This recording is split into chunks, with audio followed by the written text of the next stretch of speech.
Hi, we are live. Here we go. Hi, everyone. Welcome to Rebel Revolution. And today's Thursday, a very hot Thursday in England. How is it in Ireland?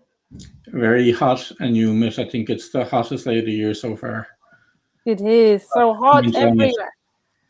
So, guys, as you hop on, let us know if you're watching live. And if you're watching live, say hi in the comments. Tell us where you're watching from and how hot is it, or if it isn't hot. I've spoken to my client in South Africa today, and she said it's snowing. So, not very hot. And if you're watching replay, then hashtag replay in the comments. Love to see that you're there as well, catching up with us. If you have any questions tonight, drop them in there. Today, I have a very special guest that I'd like to introduce you to, and it is one of my favorite clients, William Whitford. And William Whitford came to us today to speak about what it's like to leave your high-paying corporate job in pursuit of higher purpose.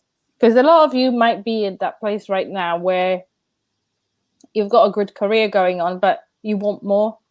There's a higher calling you have, but you're scared. You're scared to make that leap. And today we're going to help you make sense of it. Right, Will? Let's see what we can do. Let's see what we can do. So, Will, not a lot of people know you here yet, but they will get to know you tonight and hopefully next time as well. So tell me a little bit about yourself. Who are you? Because I know that you're a little more than an executive coach. So what do you do right now? And where did you come from? Well, what I'm doing right now is I guess I'm growing into the coach that I want to be. So I'm being that coach. So who am I right now? I am a coach, having traveled through an executive career, and really, I guess I burnt out in that executive career, and have now moved into doing something that means a lot more to me and is a lot more in alignment with my values. So I guess the only regret I have about moving from corporate to coaching is that I didn't do it 10 years ago. Wow, that's profound. So you wish you've done it sooner? Well, maybe 10 years is a bit of an exaggeration, but certainly if I did it 4 or 5 years ago, my life could very well be very different now. So tell me a little bit about what it was like for you in your career. What did you do and how did that look like? Well, I was a finance director for an engineering company after spending, I guess, before that, 20 years in various different finance roles. I eventually joined the company that I became finance director in, I think in about 2001 or 2002, and a couple of years after that, I became director. And I guess like a lot of people, I kind of found myself in that role rather than ever having decided. In fact, I think I remember as a kid, I said to one of my teachers that the idea of being an accountant absolutely abhorred me, and that boring, and that is something I'd never do. And of course, I've learned since that sometimes we end up doing the things we hate and we fear the most. So I kind of found myself in that and worked hard in it, reached the top of it. I suppose in many ways, I was busy paying a mortgage. I was busy doing the normal things that people do, and I never gave myself space to think about what did I really want to do, and what did I really want to. I suppose what did I want to be when I grew up? And I guess I never really grew up because I just stayed doing what I was doing, and I didn't even know for a long time that it was a problem for me. In fact, it was something I buried myself in to avoid some of the challenges that arose, some of the normal everyday challenges that arose in life. I'd bury myself in the work, and probably actually got more recognition for that than I did. So I was working long hours, and people thought, "Oh, isn't that he's so dedicated? He's so passionate about his work." But really, I was hiding from my true purpose, my true meaning. Right. And this is very interesting, and I got this question that popped into my head. What were some of the things that you were telling yourself to keep you in that position for so long? Because I suppose there might have been, excuse is a wrong word, because it wouldn't be an excuse. It would be something that what kept you going in that career for so long until you reached that breaking point? Well, I guess one of the things that occurs to me is I had an external locus of self-esteem. Which basically, to me, means that the trappings of success, the big house, the big car, the big salary, were all being used by me to prove that I was good enough, that I was as good as everybody else.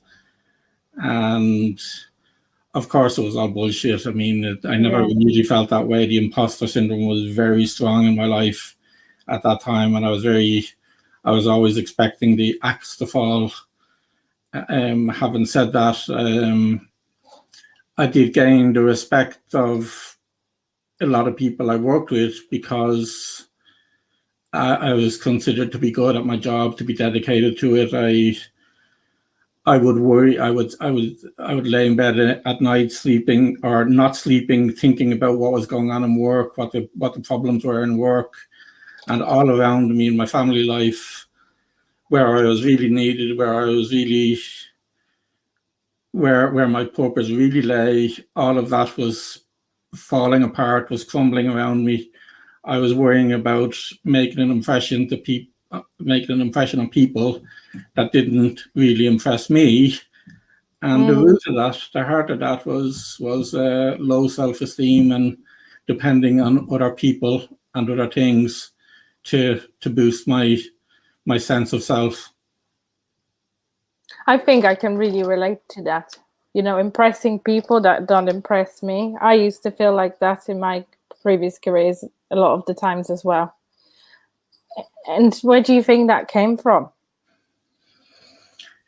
Well, for me, it came from having 5 sisters, all of whom were a lot older than me, and 3 brothers who were quite a bit older than me, and they all circled around to protect me. I'd never had to make decisions for myself. I never had to do things for myself. It was all done for me, and of course that was done from a place of love and care and family. But the message that child got was that I couldn't do it for myself, and that I needed others to do things for me. Sorry, carry on. I never kind of got the self-esteem that comes from standing up and falling down, from running before I can walk and going head over heels and falling on my arse. And I think that's so important for kids to learn by doing and failing, and to know that whatever they fail at, they can pick themselves up and get going again. So do you think that maybe you stayed in that career for so long because it felt again like that safety net to some extent? It felt like the safety net, absolutely. It felt like it was easy for me, even when work was challenging, even when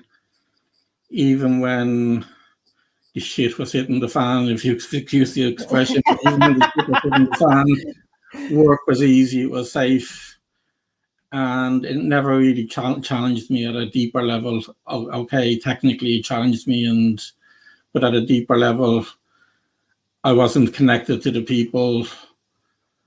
I never expected anything from them.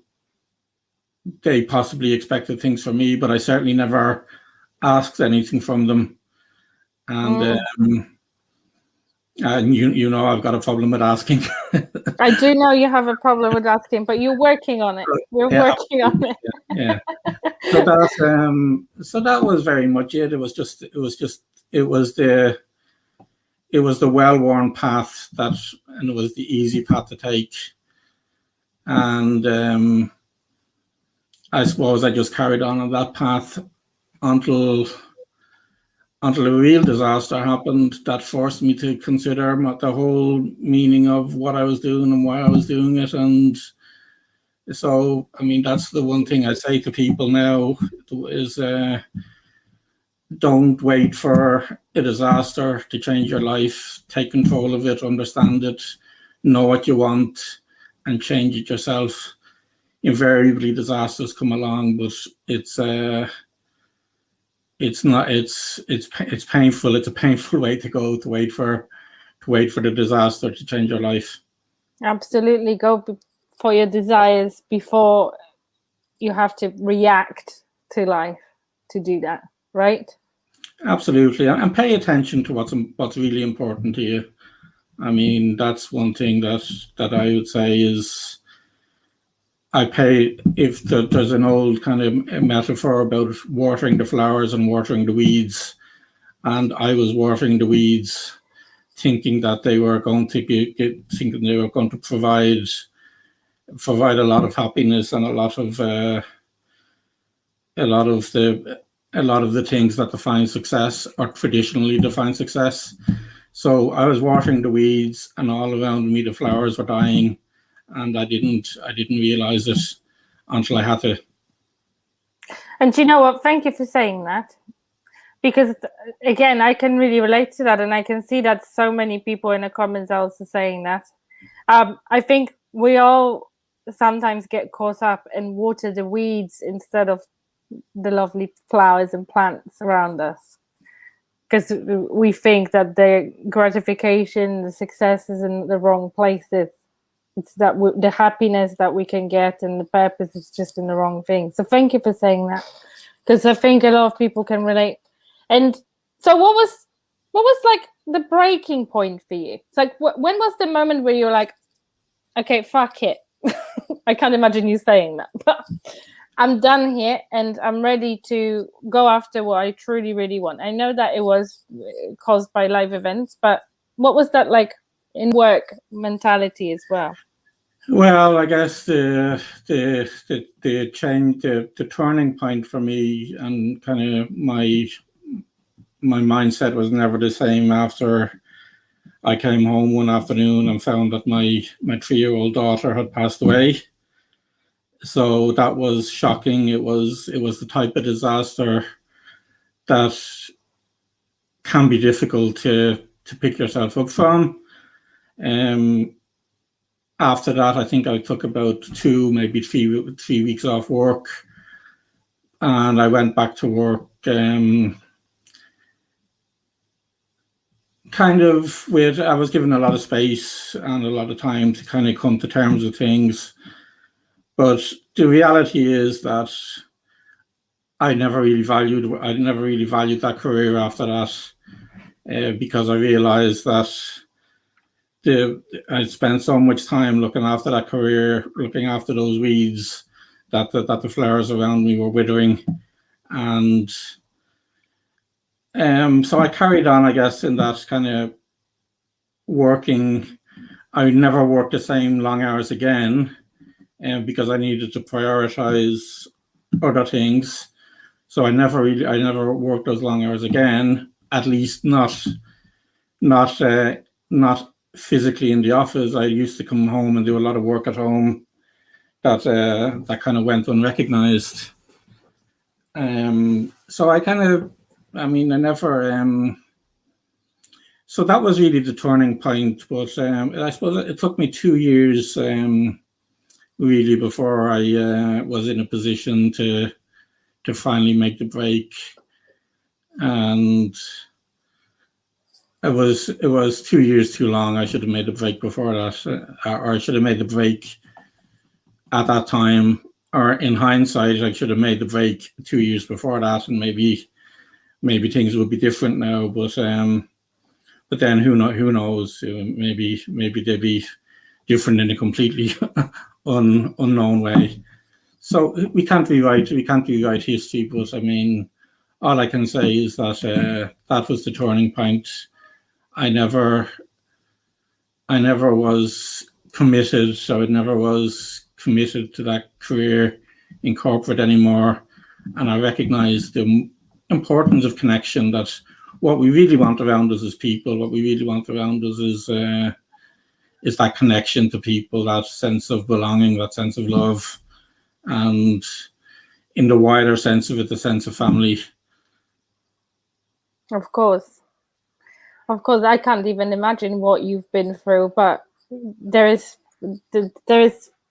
something to say that the best time that you've left that company was the day you've left it.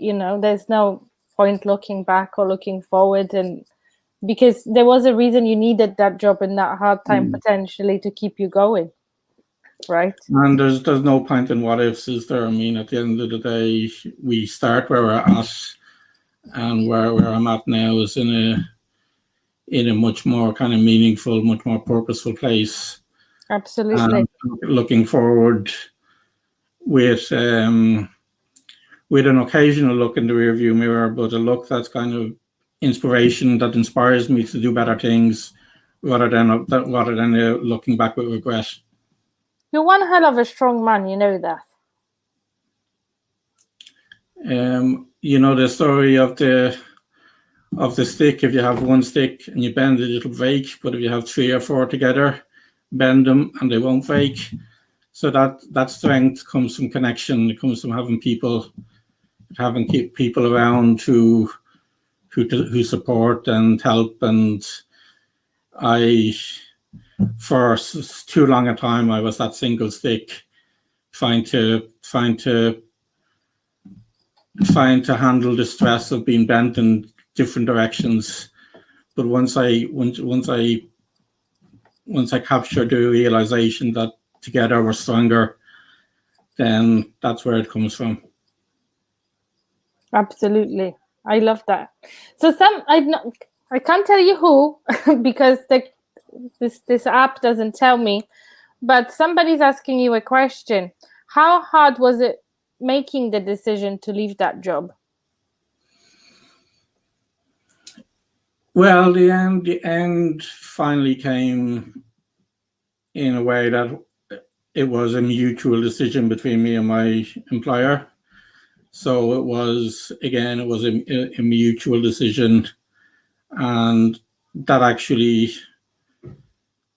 I suppose that was, on my side, it was a bit passive aggressive, because I didn't want to leave without getting enough money to set myself up on. So I may have purpose and I may have meaning, but I also have pragmatism, that to start off. Well, you're an accountant. So to start off something new, I needed something behind me. I needed some cash. So myself and my employer agreed that I would get a redundancy package. It was the start of the lockdowns with COVID. Our work had pretty much disappeared, so people were looking into an abyss anyway. So that was the perfect timing, really, wasn't it? So the timing wasn't entirely of my choosing. If I were the type of person to hold regrets, I would regret that it wasn't of my choosing. But then, as you say, it was the right time, because it was the right time. In the package, right? I'm joking. No. So, well, I've probably used this expression before about needing bread on the table, and the coaching at that time was pie in the sky. You can't eat pie in the sky. No, that's true. So how did you come across your purpose, Will? How did you realize that coaching and executive / because actually, let me explain this, and maybe you can explain a bit more. You do quite a beautiful thing because you bring spirituality to executive coaching, right? So you bring that humanity and spirituality into that very rigid world of policies and rules and black and white paperwork. So can you tell me a bit more about how you came across that and found spirituality and decided that was your purpose, that coaching spiritual executive leaders? I think I that said way it. is your purpose. My mother died about 2 years ago, and I think she was in her 90s, and she was a very religious woman. So I was having a discussion with her about religion, and I said to her, when I lost my religion, I gained my spirituality. So to me, spirituality isn't about religion or even about God. It's about connecting. It's about humanity. It's about connecting at a deeper level beyond our thoughts, beyond our emotions, beyond what we but beyond what we understand as our beings. Mm-hmm. So it's about that deeper level. It's about looking at all of the things we all have in common. And when I look back over my life, I guess I've always been spiritual, if not religious, because I always saw people as being more important than anything. Even as a head of finance with a fairly big team, I was very uncomfortable at times with how that team was being treated and what was expected of them, and the lack of humanity and compassion that was shown to them. So I think I've always had that kind of moral fiber.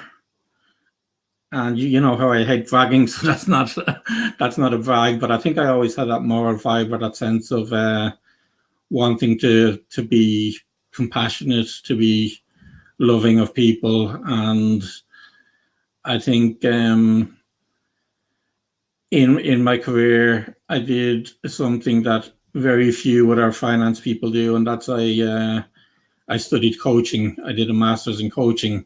Wow. But the reason for that was to settle this turbulence in me about how the people around me were being treated, and the toxic relationships that were going on in the workplace, and the kind of to me at the time, I saw people underperforming because of fear. They were afraid of failing, and that resonated strongly with me because that was me too.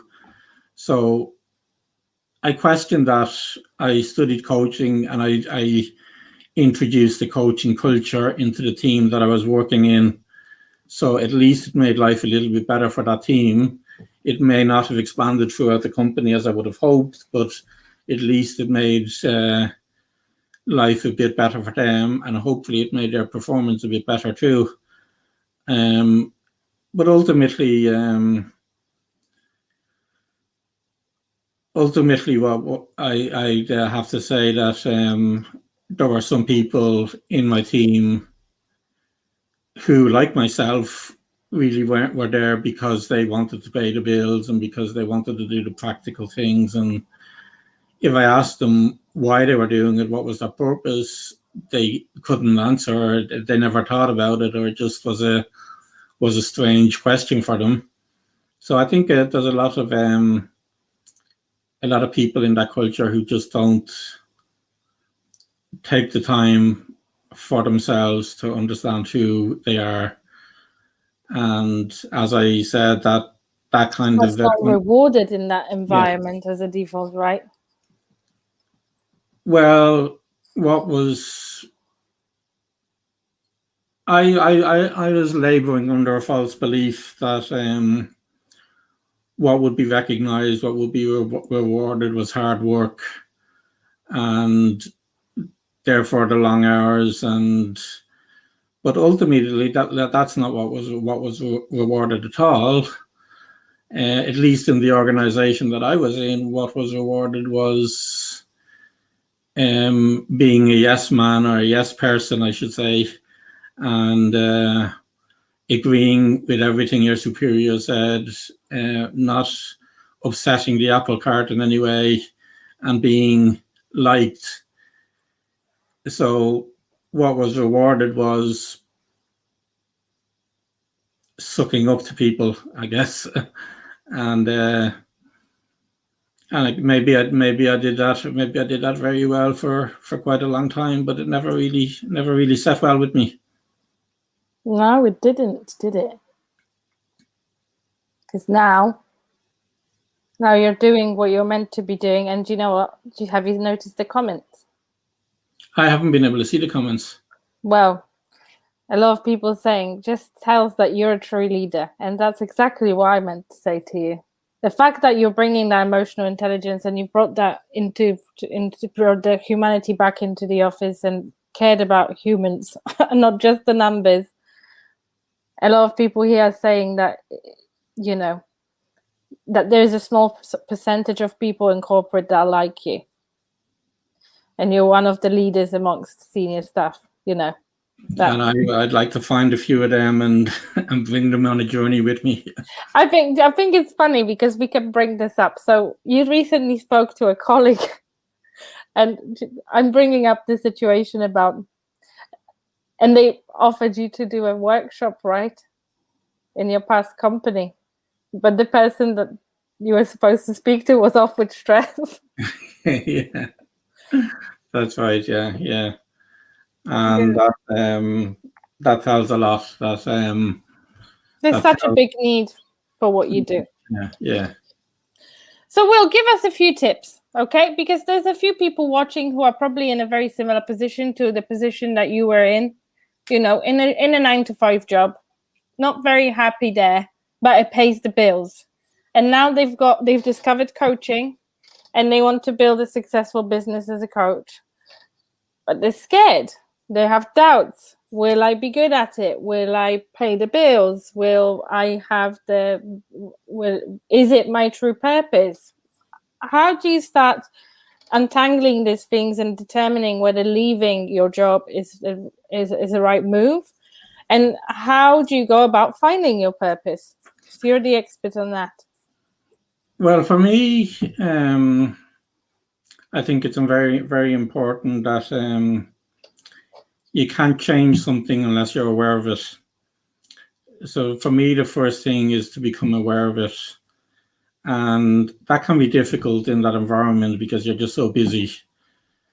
But it's important for me just to take time for yourself,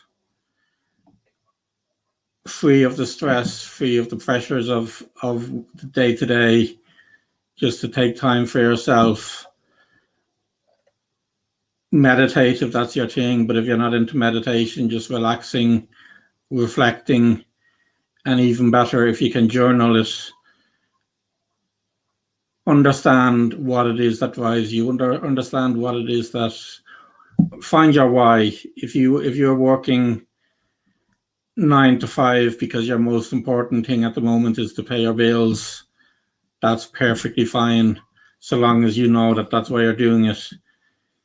If you're working 9-to-5 because it was always expected of you, then maybe you might want to think of what you expect of yourself.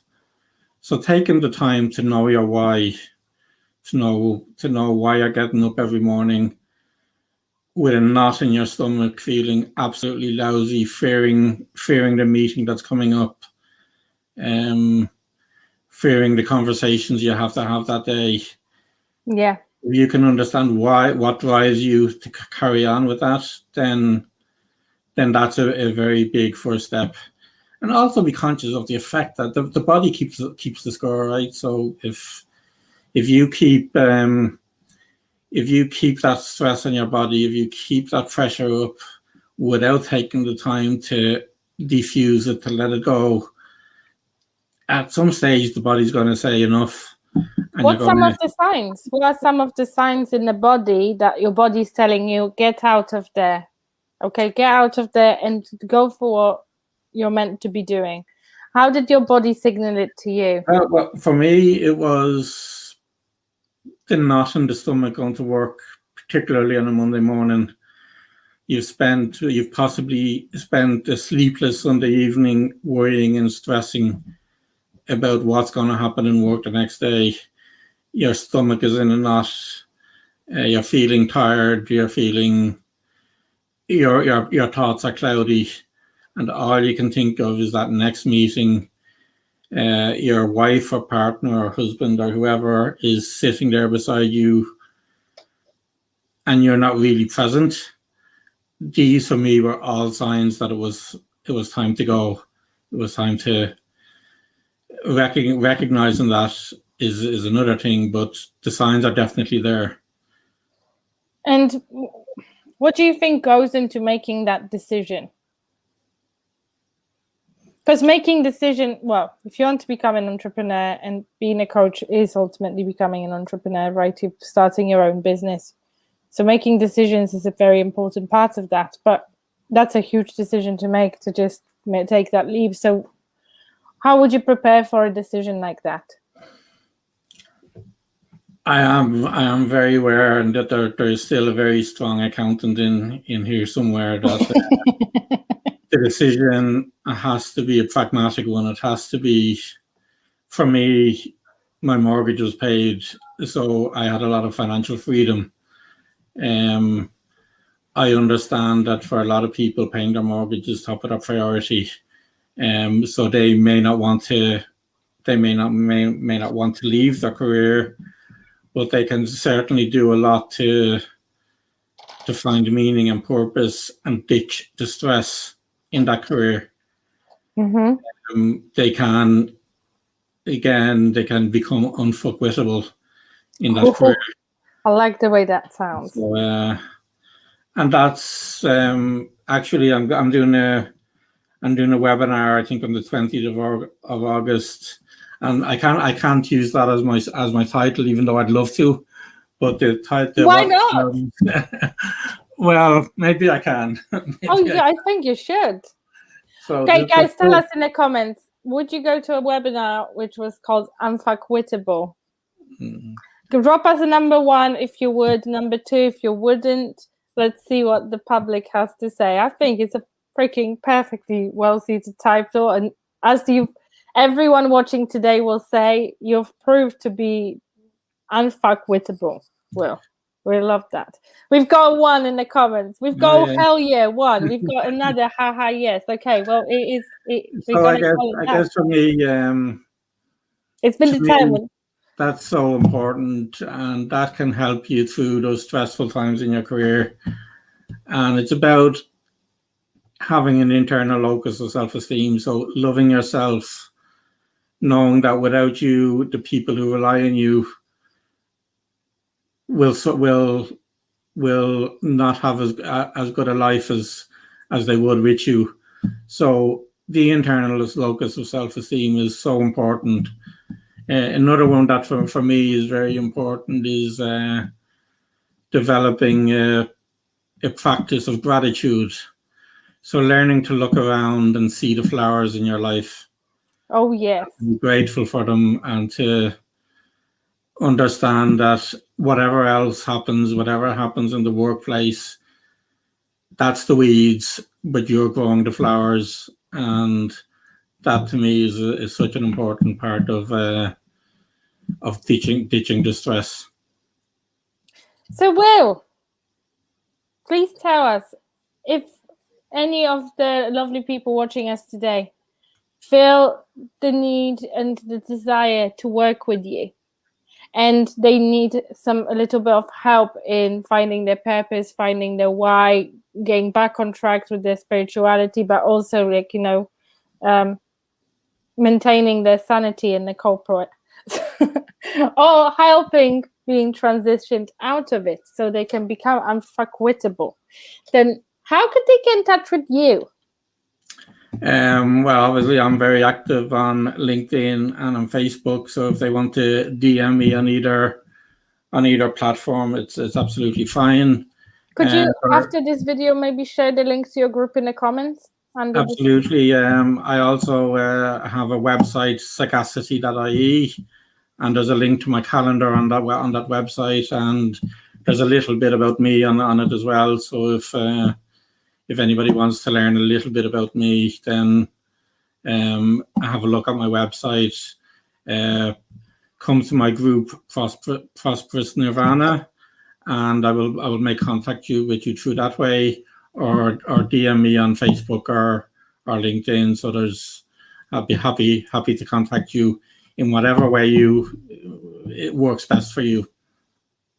Awesome. Thank you for that. And thank you so much for today's interview. I'm not ending it yet. Guys, if you have any questions to Will about anything at all, about anything he's shared today, this amazing value he's given to all of us today, then drop them in the comments. We will hang about for another couple of minutes to see if there's any questions we can answer. But thank you. You've been awesome. I've enjoyed this. Thank you very much. I've enjoyed this too, and thank you for sharing so much good stuff with us. It's made us all really think. It's made me think. And it's made me think back to all of the decisions I've made back when I was in the office in those times. I've really, really enjoyed this conversation. And I must say, Monika, it's been fabulous working with you over the last couple of months. You recognize my bullshit when it arises and you call it out. So that's so thank you for that. I have a bullshit alert here. Yeah. Don't take notes. No, it's been awesome working with you. You're absolute rock star.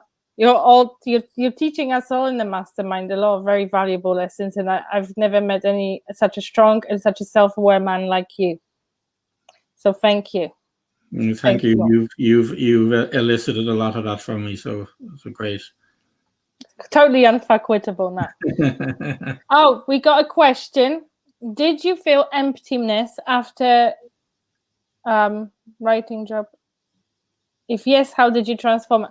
I think they mean, did you feel emptiness after leaving the job? And if yes, how did you transform that? Well, the answer to that is no, not for 1 second. No. When I left my job, I felt free.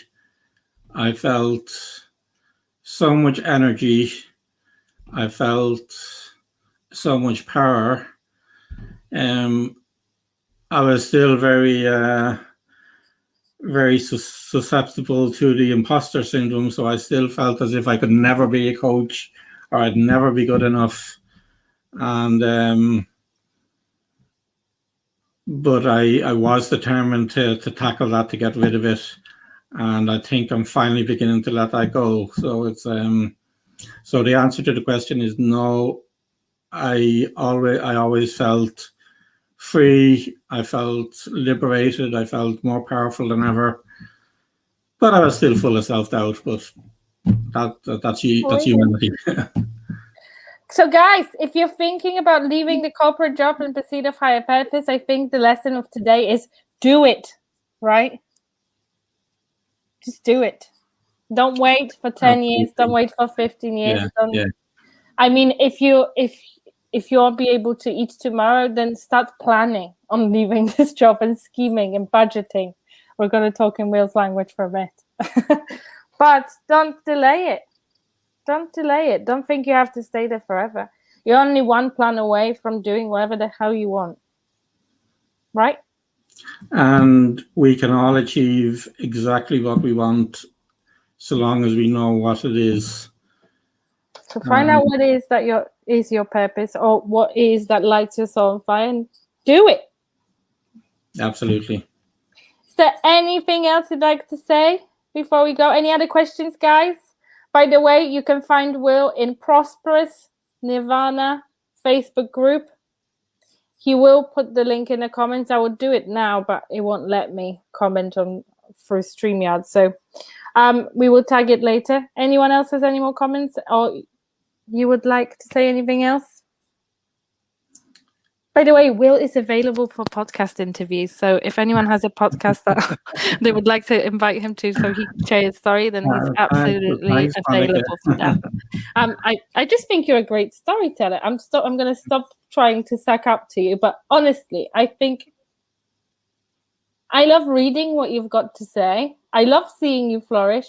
And I love hearing you. And that I know I don't say this often. I honestly don't. I don't say it often. There's something about you and the way you share stories and the way you talk that I can listen to for hours. So Guys, if you want to invite him to a podcast, do it before he charges. He will. And I didn't make you cry today, Monika. What's wrong? You almost did. Stop making me cry, all right? Okay. You almost did. Almost okay. did. That's good enough. I think we're moving now. That I'm becoming strong. Yeah, no more tears. Okay, guys, amazing to see you all here live with us today and staying with us. And yeah, if you have more questions, drop them in the comments. We'll probably hang about in the comment section later and might reply to some of them if he has a minute. So good to speak to you all, and I will thank you very much again, Will, and I will see you all next time. Okay. Talk to you soon, Monika. See you on Tuesday. Bye. Bye.